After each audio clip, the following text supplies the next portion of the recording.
Hello students, welcome back to our channel. நம்ம channel வந்து பார்த்தோம்னா ஸ்டூடெண்ட்ஸ்க்கு தேவையான இன்ஃபர்மேஷன்ஸ் அப்டேட்ஸ் சொல்லிட்டு நிறைய விஷயங்கள் வந்து நம்ம டே பை டே கொடுத்துட்டே இருக்கும். அந்த வகையில் 12th ஸ்டூடெண்ட்ஸ்க்கு இப்போ நிறைய பேருக்கு எக்ஸாம்ஸ் பக்கத்தில் நெருங்கி இருக்கிறப்போ எக்ஸாம்ஸ் பயம் மட்டும் இல்லாமல் இன்னொரு பயம் அவங்களுக்கு வந்து இருக்கு. என்னன்னு வந்து பார்த்தீங்கன்னா, நம்ம கிட்டத்தட்ட என்ன கோர்ஸ் படிக்கணுமோ, என்ன 12th என்ன குரூப் எடுக்கணுமோ தெரியாமல் எடுத்துட்டோம். இப்போ நமக்கு 2-3 ஆப்ஷன்ஸ் இருக்கு. ஒன்று மெடிக்கல் லைனில் போகலாம், இன்ஜினியரிங் லைனில் போகலாம், இல்லை இன்ஜினியரிங் லைனில் போயிட்டு அக்ரிகல்ச்சர் லைன்லையும் போகலாம். இந்த மாதிரியான ஆப்ஷன்ஸ் இருக்கு. நம்ம எதை எடுக்கணும் அப்படின்னு சொல்லிட்டு அவங்களுக்கு பயங்கர குழப்பமா இருக்கு. ஸோ அந்த வகையில் வந்து பார்த்தோம் அப்படின்னா, ஃபர்ஸ்ட் உங்களோட மார்க்கின் அடிப்படையாக பாருங்க. உங்களோட மார்க் வந்து எக்ஸாம்பிள் வந்து பார்த்தீங்கன்னா, இப்போ நீங்க 12th பிசிக்ஸ்ல வந்து ஒரு 70, கெமிஸ்ட்ரிலையும் ஒரு 75, ஆனா மேத்ஸ்ல வந்து பாத்தீங்க அப்படின்னா ஒரு 85 இருக்கு அப்படின்னா நீங்க தாராளமா இன்ஜினியரிங் எடுக்கலாம். இன்ஜினியரிங் தான் எடுக்கணும் அப்படின்னு நான் சொல்லல. உங்களுக்கு இன்ஜினியரிங் மேத்ஸ் ஓரியன்டா நிறைய வரனால நீங்க வந்து பயப்படாம இன்ஜினியரிங் நீங்க தாராளமாக ஒரு ஆசையா இருந்து படிக்கணும். பட் எனக்கு மேத்ஸ் கொஞ்சம் பயமா தான் இருக்குன்னா இந்த 85 சொல்லல, இந்த மார்க் உங்களுக்கு அதிகமா இருக்கிறப்ப உங்களால ஈஸியா அதை அனலைஸ் பண்ணிக்க முடியும், புரிஞ்சுக்க முடியும். அந்த விஷயத்த நாங்க சொல்றோம். இதே வந்து பாத்தீங்கன்னா உங்களுக்கு இப்போ மேத்ஸுக்கு பதிலா பயாலஜில வந்து ஒரு 80 இந்த மாதிரி நீங்க வாங்கிருக்கீங்க, அதாவது 75 அந்த இதோட கம்பேர் பண்ற பயாலஜி உங்களுக்கு நல்லா வருது அப்படின்னா நீங்க வந்து மருத்துவம் சார்ந்த படிப்புகளை தாராளமா படிக்கலாம். தென் வந்து பாத்தீங்கன்னா மெடிக்கல் மட்டும் இல்லாம நீங்க அக்ரிகல்ச்சரை தாராளமா எடுத்து படிக்கலாம்.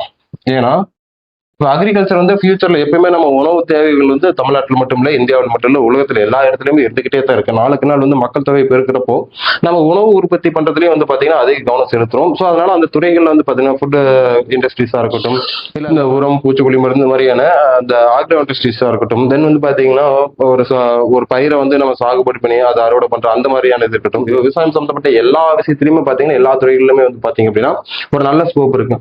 ஸோ உங்களுக்கு மெடிக்கல் லைன் போக முடியல, எனக்கு அது பிடிக்கல, இல்ல எனக்கு அது பயமா இருக்கு, இல்ல ஏதோ ஒரு காரணத்துல நான் அவாய்ட் பண்றேன் அப்படிங்கிற மாதிரி இருந்தா நீங்க அக்ரி கூட தாராளமா எடுத்துக்கலாம். அப்படி இல்லை அப்படின்னா இப்ப நீங்க பயாலஜி படிச்சிருக்கீங்களா, உங்களுக்கு மெடிக்கல் அக்ரிகல்ச்சர் இல்லாம நீங்க வந்து பாத்தீங்கன்னா இன்ஜினியரிங் கூட படிக்கலாம். சார் நான் பயாலஜி எடுத்துட்டேன், ஆனா எனக்கு இன்ஜினியரிங் படிக்க ஆசை இருக்கு, நான் இனிமே அதை போய் சேர முடியும்னா தாராளமா சேர முடியுங்க. உங்களுக்கு தேர்ட் ஆப்ஷன் வந்து பாத்தீங்கன்னா இன்ஜினியரிங் இருக்கு. இன்ஜினியரிங் எப்படி வந்து பாத்தீங்கன்னா நீங்க வந்து பிரைவேட் யூனிவர்சிட்டிஸ் அப்படி இல்லைன்னா டீம்டு யூனிவர்சிட்டிஸ்ல மேக்ஸ் இல்லாத பயாலஜி ஸ்டூடெண்ட்ஸ் வந்து என்ன பண்ணலாம் அப்படின்னா இந்த பிசிக்ஸ் கெமிஸ்ட்ரி பயாலஜி இது மட்டுமே வைத்து நீங்க வந்து தாராளமா இன்ஜினியரிங்ல சேரலாம். பட் என்னன்னா அந்த ஒரு குறிப்பிட்ட 3 டிபார்ட்மெண்ட் மட்டும் தான் எடுக்க முடியும். இன்னொன்று வந்து பாத்தீங்கன்னா ஃபர்ஸ்ட் வந்து பயோமெடிக்கல், இன்னொன்று வந்து பாத்தீங்கன்னா பயோ டெக்னாலஜி, இன்னொன்று வந்து பாத்தீங்கன்னா ஃபுட் டெக்னாலஜி. இந்த 3 கோர்சஸ்க்கும் வந்து மேக்ஸ் தேவையில்லை, நீட் இல்லைங்க. ஸோ அதனால நீங்க வந்து இன்ஜினியரிங்ல இந்த சப்ஜெக்ட்ஸ் இருக்கக்கூடிய ஸ்டூடெண்ட்ஸ் நீங்க இது வைத்து படிக்கலாம் தாராளமா. ஸோ இதுதான் வந்து பாத்தீங்க அப்படின்னா நீங்க வந்து 12th முடிச்சுட்டு அடுத்தது உங்களுக்கு என்ன வரும் அப்படின்னு நீங்களே சிந்திக்காம இந்த மாதிரியான ஒரு மார்க் கட் ஆஃப் உங்களுக்கு வரக்கூடிய அந்த மார்க்கின் பேசிக்ஸ்ல வச்சு நமக்கு இது வரும் இல்லை, சரி நம்ம இந்த கோர்சஸ் எடுக்கலாம் அப்படின்னு சொல்லிட்டு நீங்க தாராளமா படிக்கலாம். ஸோ அதுக்காக தான் இந்த ஒரு சின்ன வீடியோ.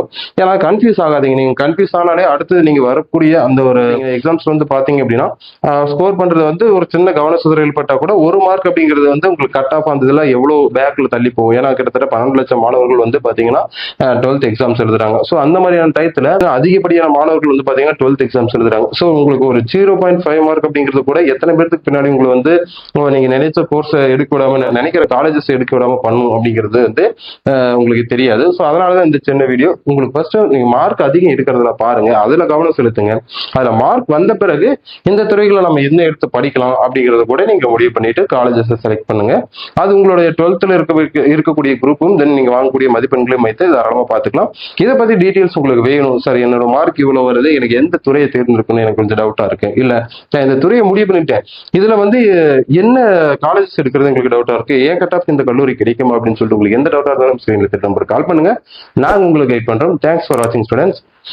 இந்த வீடியோ எதுக்கு அப்படின்னா +2ல இந்த துறையை தேர்ந்தெடுக்கலாம் அப்படிங்கிறது இந்த காலேஜோட டாபிக். தேங்க்யூ.